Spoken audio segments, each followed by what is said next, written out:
Salut à tous et bienvenue dans cette vidéo dans laquelle je vais en fait vous expliquer comment est-ce que vous pouvez augmenter le taux de réussite de votre programme sur Internet. Par ailleurs, si jamais vous êtes un prestataire de service aussi large, au sens le plus large que vous le pensiez, que vous avez déjà une activité en place, que vous voulez maintenant pouvoir la développer plus rapidement, utiliser Internet pour obtenir plus de clients, automatiser une certaine partie de vos processus, dans ce cas-là, vous pouvez aller sur plusdeclients.com ou sinon vous cliquez sous le lien sous cette vidéo qui vous emmène vers une masterclass, un training, une formation gratuite, appelez ça comme vous voulez, qui vous explique exactement les 5 piliers pour pouvoir créer, développer, vendre n'importe quel produit digital. D'accord ? Sinon, sur plusdeclients.com, vous avez énormément d'informations. Lorsque, donc une grosse question qu'on peut entendre assez souvent, surtout lorsqu'on vend quelque chose sur Internet. Si vous avez déjà vendu quelque chose sur Internet, vous allez savoir de quoi je parle. Si vous êtes un total débutant, c'est tout à fait normal d'être encore un peu, on va dire, immaculé par rapport à ça et de ne pas vraiment comprendre et vous expliquer. Ce qui se passe, c'est que vendre sur Internet, ce n'est pas le plus difficile. Le gros problème, c'est que beaucoup se concentrent uniquement sur la vente et donc en gros, ils pensent qu'une fois que leur produit ou leur service il est vendu, en gros, je me frotte les mains, mon travail il est fait et au final, voilà, ma mission elle est accomplie et j'ai plus trop d'efforts à fournir avec cette personne-là. Elle se débrouille, elle a mon programme et maintenant c'est chacun pour soi. Et ma mission première, c'est de retourner maintenant à la chasse ou à la pêche, pas pour être péjoratif, mais pour aller trouver de nouveaux prospects, de nouveaux clients et continuer à faire en fait rentrer ces personnes dans le programme. Maintenant, le gros inconvénient avec ça, en fait, c'est que premièrement, vous vous épuisez et surtout, vous vous compliquez la tâche. Ce qu'il y a, c'est que la majeure partie du temps, les gens se focalisent sur aller chercher des nouveaux prospects au lieu de bien se concentrer sur ceux qu'ils ont déjà, qui sont peut-être des clients qui vous ont déjà payé et avec qui vous travaillez déjà. Et donc, j'ai une question qui m'a été posée je ne sais pas si vous voyez bien, j'ai une question qui m'a été posée dans un groupe Facebook et il demandait justement comment est-ce que je fais pour augmenter mon taux de réussite. Comment est-ce que je fais pour augmenter mon taux de réussite et surtout le fait que mes clients, une fois qu'ils ont acheté mon programme sur Internet, ils consomment ce programme et surtout qu'ils obtiennent des résultats parce que c'est un peu le but, quoi. D'accord ? S'ils n'obtiennent pas de résultats, ils ne vont pas forcément parler en bien de moi ou ils vont être frustrés et ils vont continuer à aller chercher une autre solution sur le marché. Et donc en gros, la réponse rapide à cette question que je lui ai donnée, c'est tout simplement, dans un premier temps, ceux qui se plaignent de ne pas avoir un bon taux de succès dans leur programme ou de consommation de leur programme lorsque c'est un programme sur Internet, c'est lié dans un premier temps à une utilisation du mauvais marketing. Ça veut dire que sur le marketing, pour vendre, il y a deux facteurs. Soit vous vendez avec les émotions, soit vous vendez avec la logique, d'accord ?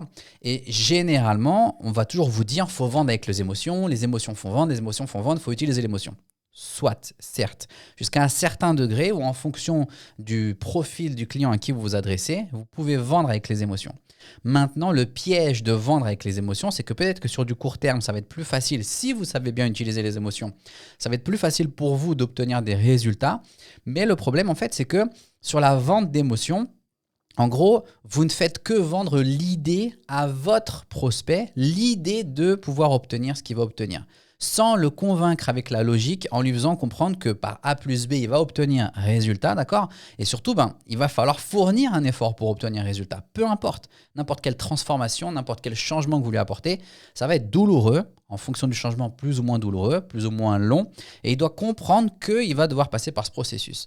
Malheureusement, lorsqu'on utilise uniquement les émotions pour vendre, on ne fait que adhérer, on aide le prospect uniquement à adhérer à l'idée d'être riche. Par exemple, si on est dans ma niche de vente sur Internet, c'est en gros l'idée d'avoir plein de clients. Sauf que pour avoir plein de clients, de vendre l'idée, c'est bien. Maintenant, il va falloir comprendre qu'il va falloir fournir des efforts. Il va peut-être falloir créer un site Internet, un blog, des publicités, un tunnel, un webinaire, peut-être faire du marketing sur Messenger, de la création de contenu, peu importe. Mais il y a un effort à devoir fournir. Ça ne va pas tomber tout droit en fait du ciel. Et donc, le gros problème là-dessus, c'est que ça, c'est le premier point. Donc, on ne vend que à cause des émotions et donc, on ne vend que l'idée. On ne fait que adhérer à l'idée. Le deuxième point, et ça, c'est très important, en gros, ce qu'il faut comprendre, c'est que la vente, elle n'est pas finie, comme je vous disais au début, une fois que vous avez vendu votre produit. il y a ce qu'on appelle en anglais le follow-up, c'est le suivi et c'est ce que vous allez faire, les actions que vous allez mettre en place pour maintenir le contact avec votre prospect ou votre client, pour continuer à l'accompagner et ensuite l'obliger ou l'inciter, l'encourager à consommer le contenu pour obtenir des résultats. Et c'est beaucoup plus facile qu'il en a l'air. D'accord ? La majorité des gens, ils zappent le follow-up parce que c'est fastidieux. Ils pensent que c'est fastidieux, ils pensent que c'est pénible. J'ai déjà fait la vente, l'argent est dans ma poche.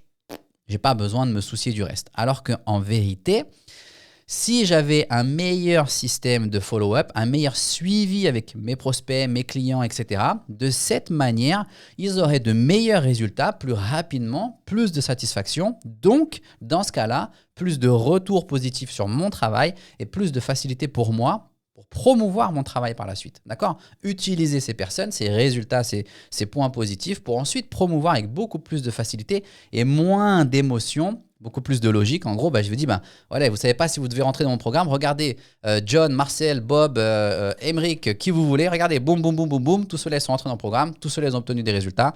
C'est de la logique. Mon programme donne des résultats. Donc, rentrez dans le programme pour obtenir des résultats. Il n'y a pas d'émotion. D'accord ? Donc, en gros, c'est ça. D'accord ? Et l'avantage, c'est de cette manière, moi, je me facilite le travail. D'accord ? Sur le suivi. Donc, c'est très important. Et c'est important d'avoir un système de suivi en place. Et on regarde dans la majorité du temps, sur beaucoup de personnes qui font du marketing sur Internet ou qui cherchent à vendre quelque chose sur Internet, il n'y a quasiment aucun système de suivi. Est-ce que je prends le temps de passer du temps avec mes clients ? Une fois que je leur ai vendu le programme, je dois leur vendre ensuite l'idée qu'ils doivent consommer le programme. Et de cette manière, ils vont obtenir des résultats. Si ils obtiennent des résultats, moi, j'obtiens des résultats. Si tout le monde obtient des résultats, tout le monde est content. On vit dans un monde merveilleux, d'accord ? Mais en gros, c'est ça. Donc, il faut avoir un système de suivi, vendre avec les émotions, utiliser les émotions, c'est bien, mais utiliser la logique également pour vendre. Et même moi, je préfère personnellement utiliser la logique pour vendre. Par exemple, sur tous ceux qui ont intégré mon programme plusdeclients.com, tous ont littéralement fait un retour sur investissement dans les premières semaines après avoir intégré le programme. Donc en gros, il n'y a pas d'émotion. Je ne suis pas en train de vous raconter l'histoire comment Marcel a dû escalader la montagne, etc. pour obtenir. Non, c'est des faits en fait. D'accord ? Donc voilà comment ça se passe. Si jamais vous êtes un prestataire de service et que vous voulez obtenir plus de clients, développer votre activité, obtenir un meilleur positionnement, automatiser une partie de ces processus, dans ce cas-là, je vous invite à aller sur plusdeclients.com. Il y a énormément d'informations gratuites que vous pouvez consommer. C'est un blog. Si vous voulez aller plus vite, je vais mettre le lien dans les commentaires. J'ai une masterclass qui vous explique les 5 piliers. Ce sont les 5 piliers, d'accord, pour pouvoir développer, créer, vendre n'importe quel produit digital, service, tout ce que vous voulez. Sinon, sur plusdeclients.com, vous pouvez toujours m'envoyer un message en direct aussi. Je prends le temps de répondre à tout le monde. OK ? Donc, plusdeclients.com, cliquez sur le lien sous la vidéo. En attendant, portez-vous bien et je vous dis à la prochaine.